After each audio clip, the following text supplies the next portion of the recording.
The snow goose descended in a slow, careful glide, wings stretched wide as she searched for a place to land among the whitewashed winter marsh. The reeds below were rimmed with frost, their pale crystals gleaming faintly in the muted morning light. Every winter of her life she had come to these frozen wetlands to rest, feed and gather strength before continuing south. But as she lowered herself toward the marsh, something felt wrong. The frost didn't sparkle, it sagged. She touched down gently, expecting the ground to support her weight with that familiar crisp firmness of frozen mud. Instead, her webbed feet slid deep into soft sludge hidden beneath a thin, fragile film of frost that shattered instantly. She jerked her head up in surprise, wings half spread to steady herself. The marsh wasn't frozen, not truly, not the way it should be in this season. The frost looked intact from above, but the cold didn't reach deeper than her shallow skin. Beneath it, the mud was warm enough to slosh, warm enough to sink. She stepped again cautiously. Her foot broke through the white crust with barely any resistance. Water oozed up, lukewarm, pooling around her toes. She hissed softly, more confusion than distress. The marsh had always held hard frost this time of year. The earth froze deep. The reeds stiffened, the water locked into shimmering plates. But this frost wouldn't hold. It formed only the thinnest layer, fragile and non-committal, melting beneath the lightest pressure. She bent her long neck to inspect the ground. Frost crystals clung to reed stems but dripped lazily. Frozen mud cracked at the surface, then collapsed into slush. She waddled forward, testing each step. Every time, the frost failed her. A flock of snow geese flew overhead, circling, preparing to land. Their honks filled the air, a familiar winter chorus. But as they touched down, chaos followed, wings beating wildly as birds slid unexpectedly deep into the soft mud. Some flapped upward again in panic, circling the marsh with startled calls. Two younger geese landed nearby. One sank almost belly deep as the thin frost layer gave way beneath it. It honked, flustered, trying to lift itself free. The snow goose used her bill to nudge the younger bird upward, helping it find firmer footing near a cluster of reeds. But even the reeds weren't stable. Frost coated them, yet the stems drooped under the slightest touch, cold without strength. The snow goose lifted her head and scanned the horizon. Ice had formed on the marsh's shallow pools, but when a duck tried to stand on one, the surface sheet cracked like a fragile eggshell. The duck plunged through with a splash, paddling frantically to find stable ice. There was none.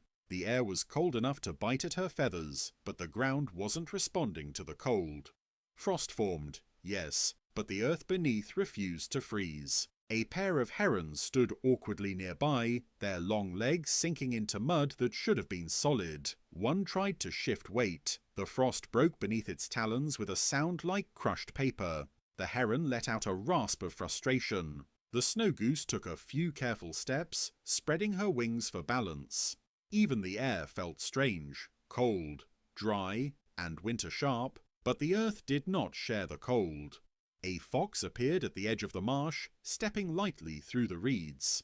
The snow goose tensed for a moment, but the fox wasn't hunting. It stopped, sniffed the ground, pressed a paw forward. The frost cracked beneath the fox as well. Its paw sank. The fox froze, ears flicking in irritation. It tried again, lifting and lowering its feet, but each step met the same weak surface and warm underlying mud. The predator retreated, confused, its instincts clashing with the ground's refusal to behave like winter. Above the marsh, a pair of scientists moved slowly along a raised wooden walkway. They carried thermographic cameras, soil probes, and notebooks. The snow goose recognized humans. Every winter, they came to monitor wildlife, migration, and freeze-thaw cycles. One of them crouched near the marsh's edge and inserted a temperature probe.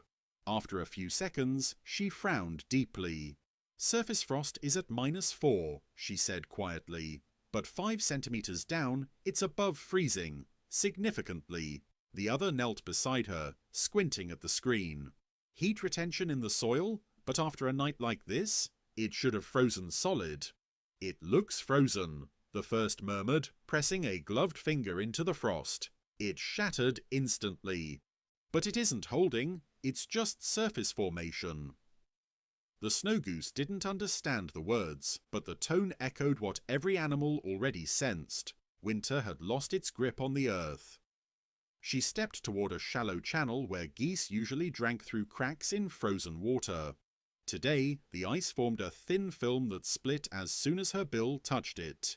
Beneath, the water wasn't icy cold, just cool, not enough to freeze. She drank, but with unease. Nearby, a muskrat climbed onto a mound of reeds that should have been firm and frost-hardened. Instead, the mound sagged. The muskrat slipped through, splashing into muddy water, squeaking in alarm.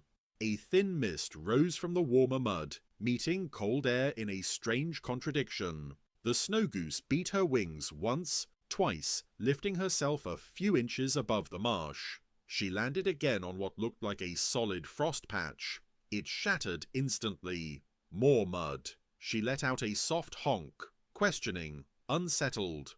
If the frost wouldn't hold today, or tomorrow, or across the season, then the migration staging grounds would fail, predators and prey would misjudge footing, ice-dependent species would lose resting sites, muskrats and beavers would struggle to build winter lodges, reeds would rot instead of freeze, waterfowl would waste energy searching for solid land, and the entire marsh, built on the cycle of freeze and thaw, would slip into imbalance. The snow goose looked across the pale marsh, white from afar, soft and collapsing beneath every living thing. She lifted her wings slowly, preparing to move again, not because she wanted to leave, but because the land forced her to reconsider every step. The winter world lay before her, cold in the air, false on the ground. And as she walked through frost that broke like dust under her feet, she understood the quiet, unnerving truth. The frost wouldn't hold. Through the pale winter morning, the snow goose moved carefully across the marsh, each step a negotiation between instinct and a world that no longer obeyed winter rules. Frost still looked like frost. It coated the tops of reeds, traced crystal lines across cattails, sparkled faintly when a cloud shifted. But beneath that thin, deceptive white mirror lived mud too warm for the season, mud that accepted weight when it should have resisted. She stepped again. The crust of ice cracked, the mud swallowed half her foot, and warm water oozed upward. The snow goose shook her head sharply, feathers rustling in agitation. This was not how winter behaved. Around her, the marsh began to wake, slowly, reluctantly, and nothing waking up behaved correctly. A sandhill crane landed nearby, long legs bending gracefully as it touched down. Its foot hit frost, the frost caved instantly, and the crane lurched sideways, wings flaring for balance. It stood still, feathers ruffled, staring at the soft ground beneath it. Then it bent forward and tested again with one claw. Same result. The crane let out a low, concerned rattle of a call. The snow goose echoed a soft honk in agreement. She wandered toward a patch of reeds where a flock of pintail ducks huddled close together. They stood awkwardly, sinking into mud up to their ankles. Ducks shouldn't sink. Ducks should rest on frozen marshland that supported them like stone, but their bodies sagged into the half-liquid ground, and every shift of weight sent ripples of collapsing frost outward. One duck tried to take off. It kicked off the mud, too slowly, slipped, beat its wings frantically, and finally lifted, shaking dirty water from its feet. It circled back down, hesitated, and instead landed directly on open water rather than risking the treacherous ground again. The snow goose paddled toward the center of the marsh where ice normally thickened first. She expected a sheet thick enough to support even her mass. Instead, she found a fragile pane as thin as eggshell. It cracked beneath her bill. She pushed again. It broke completely, releasing warmer water from beneath. She tilted her head. Warmth under ice was unnatural in midwinter. A muskrat surfaced nearby, bits of reed stuck to its wet fur. It climbed onto the ice, only to fall straight through, squeaking in panic. It paddled in circles, confused. It tried again at another patch, but the same thing happened. Lodges in this marsh were built depending on solid ice to protect entry tunnels. Without that freeze, predators would have easy access. The muskrat's alarm made sense. The snow goose left it behind and pressed deeper into the marsh. As she walked, she noticed something else. Everywhere frost touched mud. The frost melted instantly upon contact with a living creature or weight. But untouched frost, thin and brittle, stayed in place, visually mimicking the frozen conditions that should have existed. Winter had become a hollow shell. A red fox appeared again at the fringe of the reeds, sniffing cautiously. The snow goose recognized it from earlier. This time, the fox approached the water, testing the edge of a shallow pond. It pressed a paw forward. Ice cracked. Mud swallowed the paw. The fox jerked back, ears flat. It circled the pond, looking for solid ground, but every step met the same false frost. Finally, the fox trotted away, not hunting, not stalking, just leaving. The terrain was too unpredictable. The snow goose flapped her wings once and lifted herself above the reeds, hovering before landing again a few meters away. She wanted to find firmer ground, a place to stand, preen, and rest her muscles. But every attempt ended in collapse. A low rumble echoed across the marsh. Distant thunder. It shouldn't storm in this season. Yet the air held a strange humidity, not winter dryness. False frost, false freeze, false season. She wandered toward another section of the wetland where humans were gathered. The scientists now stood ankle-deep in mud, their boots sinking where they expected hard frost. They carried more instruments now, thermal probes, soil corers, spectrometers. One knelt, pushing a corer into the earth. It slid down far too easily. "Frost depth is barely a centimetre," he said, voice tight. "It should be at least 20 by now." A woman beside him shook her head. "The air temperature is cold enough, but the ground refuses to freeze. The frost is superficial, barely surface-level deposition." Another researcher pointed toward a group of geese struggling to find footing. "Wildlife can't use the marsh like this. The whole freeze-dependent system is failing." The snow goose didn't know their words, but she understood the urgency. She wandered on, one cautious step at a time. A beaver lodge loomed ahead, a mound of sticks normally reinforced by winter ice, but the ice around it was thin as glass. The beaver surfaced, climbed onto a sliver of ice, and the sheet shattered. The animal thrashed, confused and frustrated, slapping its tail.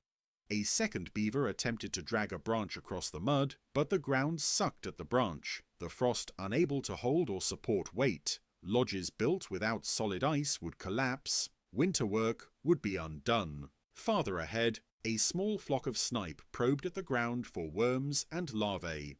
The soil should have hardened months ago, forcing them to shift diet. But today, the mud was so soft, they sank into it. Their bills probed deeply, too deeply, because the cold layer wasn't there to protect wintering invertebrates. The snipe pulled one worm from the mud, limp, barely responsive. The snow goose shivered, not from cold, from understanding. If the frost wouldn't hold tomorrow, or next week, or for the rest of the season, then migratory birds would lose their resting grounds, predators would misjudge terrain and fail hunts, muskrat and beaver lodges would collapse, amphibians overwintering in frozen mud would suffocate, soil microbes would remain active, disrupting nutrient cycles, dormant plants would awaken prematurely and die from later freezes, shallow lakes would fail to stratify, algae would bloom in winter, and the marsh, shaped for millennia by freeze and thaw, would forget how to be winter.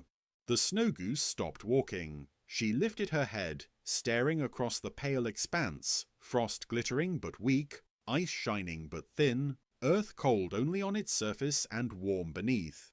A world pretending to be frozen. She stepped again. Frost shattered. Mud rose to meet her. And she understood the full quiet weight of the truth. Winter was here, but the frost wouldn't hold.